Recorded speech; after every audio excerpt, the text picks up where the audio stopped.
Good evening guys. May ice cream tayo, creamline, Rocky Road flavor. Wow!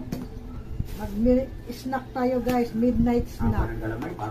Hi, taka ice cream. Time to eat.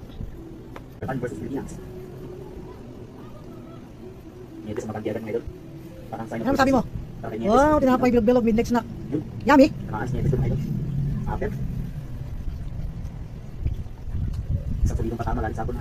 Oh, kumain ko na. Guys, kain tayo guys, so ice cream. Ice cream. Patong natin sa tinapay.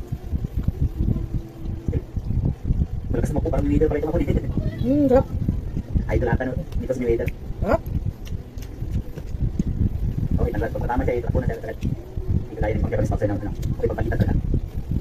May marshmallow siya guys. Chocolate na may marshmallow. Lalo sa dyan, kung chika namin. Namakan niya yung sound eh. Oh, yun, pumapasok. Parang straight na may tuta. Ito na mga idol, round number 5. Last 2 rounds na. Ang paparang Nietes versus Bitawa. Japan versus Pilipinas. Nagparasok agad, so gusto ka ng patingaw lang din, counter. Matama dito ang first box ng mga idol. Yun, kumanati naman si Ahas. Thank you for watching. God bless everyone.